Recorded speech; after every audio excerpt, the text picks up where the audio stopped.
Why is English so worried? Assalamu alaikum audience. This is Owais Raza and you are watching Encyclopedia Pro. In this lecture we are going to try to learn about but and put. इस lecture में हम but and put की pronunciation के बारे में कुछ सीखेंगे कि बट को बट क्यों पढ़ा जाता है, अगर बट को बट पढ़ा जाता है तो पुट को पुट क्यों पढ़ा जाता है, पुट को पट पढ़ा जाता ना। इस बारे में हम इस लेक्चर में सीखने की कोशिश करेंगे। Actually the word but it is taken from the word but, B-U-T, but, not but. The word but is taken from West Germanic language. West Germanic language.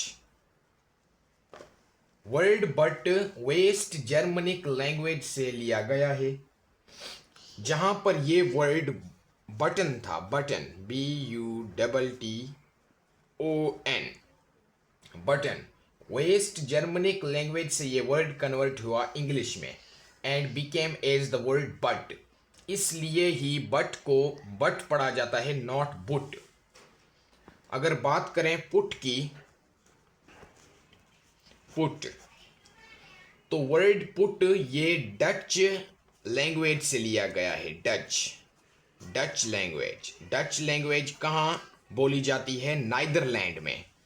Dutch language is spoken in Netherlands. नाइदरलैंड में Dutch language बोली जाती थी। और word जो put है Dutch language के word Putin, बुटन, Putin से लिया गया है, पुटन, T-E-N, पुटन। इस वर्ड का वहां पर मकसद था जार, जार या पॉट।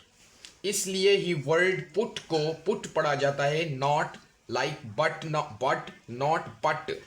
इस वर्ड को पट नहीं पढ़ा जाता। यही रीज़न है प्रोनाउंसिएशन के बारे में कि बट को बट क्यों पढ़ा जाता है और पुट को पुट क्यों पढ़ा जाता है। Thanks for watching this video, discover for more content. Thank you.